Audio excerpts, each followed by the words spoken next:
Hello everyone, I'm Craig Boswell. Today on Interview 360, the first ever mission to the Sun. New technology is allowing NASA scientists to send a spacecraft into orbit around the Sun, traveling through its atmosphere, and potentially unlocking some of the mysteries to our star, the ultimate source of energy for all life on our planet.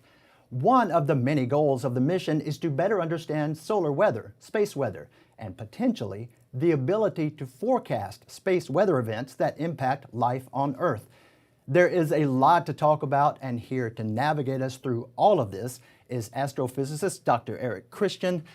Eric, what extraordinary times that we live in. Thanks, Craig. This is great. I mean, this mission is so exciting.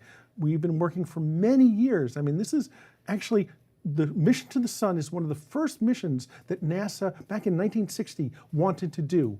And only now do we have the technology so that we can actually go to the Sun, go within 4 million miles of the surface of the Sun. So it's the technology now that has caught up with the dreams that's allowing this mission to happen. So one of the things that allows us to do this mission is we have a heat shield, what's called a thermal protection system, 4.5 inches thick and made out of carbon fiber on the sides and the carbon foam in the middle. And this we keep between the Sun and the sensitive parts of the spacecraft. I like to joke that my instrument hides in the shadows behind this big heat shield and stuff because the Sun is just too bright. On the front side of this heat shield, it'll be hot enough to melt aluminum, 3,000 degrees Fahrenheit. And yet on the back side, it'll be 200 degrees Fahrenheit. And by the time you get to the main part of the spacecraft, it's down to 75 degrees Fahrenheit, room temperature. Room temperature, so that all of the instruments protected by what, roughly 5 inches? 4.5 inches, yep. Once it launches, how long before you're getting into the first pass of the Sun, or how long before you get to that within 4 million miles? So on the first one, we'll go past Venus about a month after we launch, and then we'll use Venus and we'll get to within 20 million miles. Then we come back and 3 orbits later, we get to Venus again, that's about a year later, and use Venus to shed more velocity. You actually have to lose speed in order to get into the Sun. It seems weird, but you have to lose speed because otherwise you're in orbit the way the Earth is around the Sun. And so every year we'll use Venus to get closer and closer, and over 6 years, then we get into the closest approach, which is 4 million miles. Okay, and you have a set of questions. You have issues that you want solved. Right? So you have your, what, 3 or 4 questions, 3 if you've narrowed them down that far, right?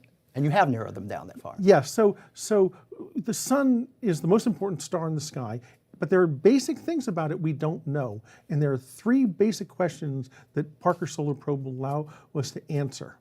One of them is, why is the atmosphere of the Sun, what we call the corona, hotter than the surface of the Sun? Normally, when you move away from a fire, you get colder. Right, counterintuitive. Right? Yeah, it's completely counterintuitive to get further away from the heat source, which is the Sun, and get hotter. We have ideas, there are theories, but from Earth, we can't tell which of the theories is right or whether they're all wrong. Only by going there where the action is can we really find out why the solar corona is a couple million degrees Fahrenheit when the surface of the Sun is only about 10,000 degrees Fahrenheit. Wow, okay. The other questions that you want to solve? So the Sun throws a solar wind out in all directions. These are particles, atomic particles, blowing in all directions. It's what causes the tails of comets. We don't know what accelerates that gas out to 1 million miles an hour. That's another one of the questions, that by going there to where that solar wind is being accelerated, where it's getting sped up, we can find that out. And then the third question is, there are particles coming from the Sun that are moving at almost the speed of light, what we call solar energetic particles. They come from solar flares and the really big explosions, coronal mass ejections on the Sun. And they're the ones that are most dangerous to our astronauts, our spacecraft here at Earth.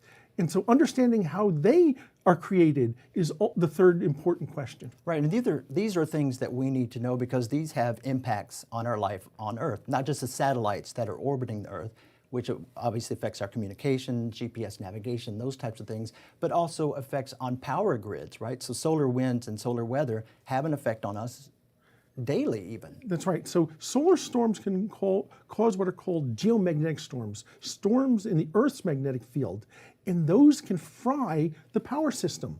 There are these enormous room-sized transformers that run at nearly full capacity. And when one of these storms comes, it adds in an extra current, extra voltage into those transformers, so they're running over capacity, and they've been cases of them blowing up.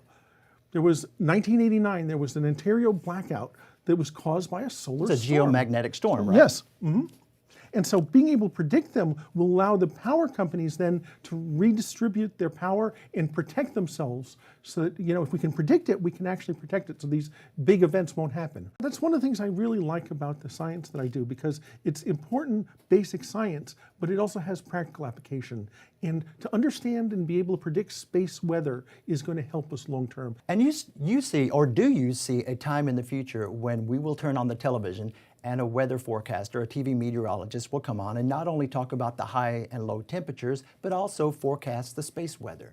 So that's one of the things we're working towards. We're working towards space weather prediction. We're way behind terrestrial weather, Earth weather, but we want to get to the point where we're just as wrong as your nightly newscaster. So, and we hope to get to there at some point. I mean, we're learning a lot. Well, hopefully they'll be more correct at this point, right? When Yes. we get to that point, we'll be, won't be missing it as much. So, did you want to go into outer space? Did you think about being an astronaut? Was that something that was a dream of yours since you were a kid? So it's funny, because I wanted to work for NASA since I was 8 years old, but I wanted to be a scientist. I didn't really want to be an astronaut. I have friends who are astronauts. It's a really cool job, but I like the science. I like solving puzzles, and that's what science is to me. Yeah, for me, I mean, watching the first Aliens movie back in the 70s with Sigourney Weaver cured me of any desire to go into space whatsoever. I'm staying on the Earth. I'm good right down here. Yeah, I am too, but it's fun to be able to talk with the astronauts, and some of them are actually friends. But the most important one who I met was Neil Armstrong, who was my childhood hero. It's one small step for man, one giant leap for mankind.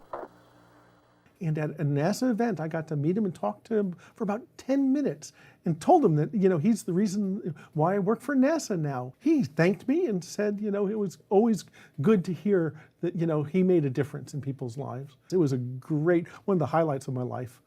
I should mention that this probe, this spacecraft, has a particular name, which is another first for NASA, right? So this is called the Parker Solar Probe, after Eugene Parker, and it's the first time NASA's named a spacecraft after a living person. Gene Parker, before any spacecraft were launched, figured out that there was a solar wind, and he used comet tails and came up with a theory that when we got spacecraft out there, turned out to be almost exactly correct. Right, this was 1958? 58, right. yep. Predating NASA, probably, right? Yeah, pretty much. I mean, we were NACA at the time and stuff, and there was aeronautics, but before before Sputnik went up, before Explorer 1 went up, he predicted it, and he's still alive and still somewhat active. He came to see the spacecraft back in December.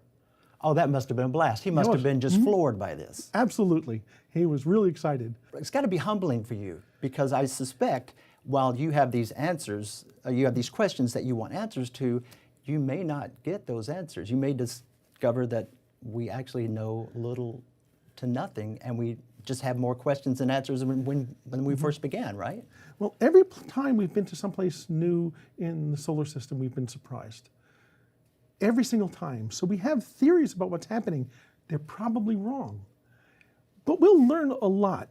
But the universe is this enormous puzzle, and you find one piece and get it to fit in. And what that tells you is the nearby pieces, what they sort of look like. And so you can start looking for the next piece in the puzzle. That's what science is. We're constantly, it's a puzzle that we're never going to finish, but it's really fun to be able to put in pieces that no one's seen before into that puzzle. Look, thank you for breaking down all of this for us, explaining that to us, and keep us updated. I will. When we get our first science results, I'll come back and tell you all about it. Appreciate that. And we will keep you updated as well. Thank you for watching. This is Interview 360.